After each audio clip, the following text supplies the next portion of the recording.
प्रजापति चौपाल घेवरा में जो है हम लोगों का सम्मान करने के लिए पूरे गांव के लोग पहुंचे बाहर, और आज हमने जो है इनका मान सम्मान लिया और ये कहा कि भाई हाँ हमारी बहन बेटी है, इसलिए हम स्वागत नहीं कराएंगे, हम आपका करेंगे। घेवरा में जो है ये नेम है प्रजापति चौपाल घेवरा गांव में जो है ये स्थापित है। ये हमारे पास लगभग 200-250 गज जगह है, और ये घेवरा में इस धर्मशाला के लिए, इस प्रजापति चौपाल के लिए हम लोग सभी इकट्ठा हुए हैं और अपनी चौपाल, अपना एक समाज का अस्तित्व की लड़ाई लड़ रहे हैं कि हर गांव में हमारी एक चौपाल हो, हमारा कोई स्थान हो। और आज यहाँ इस चौपाल में हम पहुंचकर समाज को प्रेरित करेंगे। सभी समाज के लोग, बड़े बुजुर्ग, बच्चों को साथ लेकर हम अपने आगे शिक्षा और स्वरोजगार की बात करेंगे, जिससे हमारे सभी समाज के युवाओं को एक हाथ में कलम और एक हाथ में रोजगार जब हमारे पास होगा तो हम अपने छात्रावास, धर्मशाला और चौपाल को भी हम स्थापित कर सकते हैं। तो भगवान दक्ष प्रजापति जो प्रतिमा है ये पहली बार इसे खड़े रूप में लाया गया है और ये चौपाल में स्थापित करेंगे। हर व्यक्ति के हाथ में, हर घर में भगवान दक्ष प्रजापति का जो है स्थान होना चाहिए।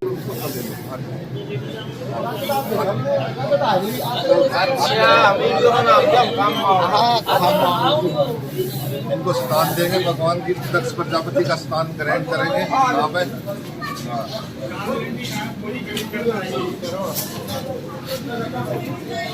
आ जाओ, आज सभी आ जाओ जी, इसको यहाँ स्थापित कर देते हैं। श्री राम कुमार जी, आदरणीय श्री महावीर सिंह जी, आदरणीय श्री बलजीत सिंह जी, आदरणीय लखन जी, आदरणीय राम किशन जी, आदरणीय टेक राम जी, और आदरणीय ओम प्रकाश जी, और आदरणीय बलवान जी, और मेरे युवा साथी और मेरे युवा शक्ति, सबको मेरी राम राम। आज इस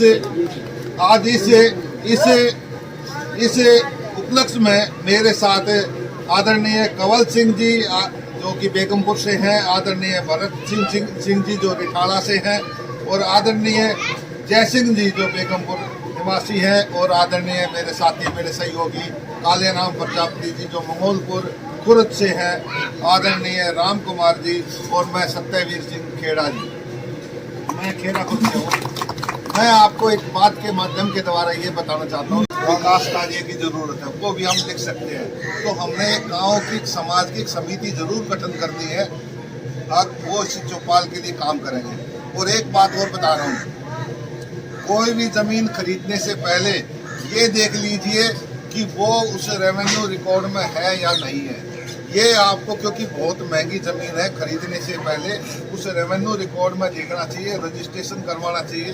और जो जिस बच्चे की एज जो है, मतलब 10वीं 12वीं के बाद सबसे पहला उसका ओबीसी सर्टिफिकेट तो होते ही बनवा ले, 5 साल के का बनने लग जाता है। बनने के बाद जितने प्रयास, क्योंकि 20 साल के बाद सर्विस लगनी शुरू हो जाती है, 18 साल के बाद भी, वो अपने NCL ओबीसी का सर्टिफिकेट 2 बनते हैं, एक तो दिल्ली ओबीसी, एक सेंट्रल ओबीसी, जो सरकारी जो विभाग है सेंटर के, उसमें ओबीसी बनता है। उसके लिए NCL सर्टिफिकेट भी जरूर बनवा ले, वो हर साल बनता है।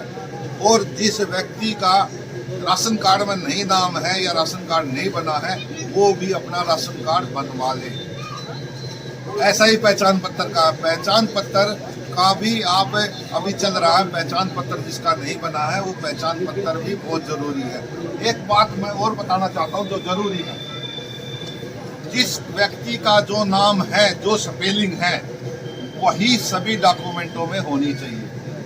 अपने माता पिता का, अपने बच्चे का, सबका ध्यान रखें क्योंकि उसके लिए आपने नहीं तो बहुत परेशानी होगी, इतनी परेशानी होगी कि आप सोच भी नहीं सकते कितने परेशान हो जाएंगे।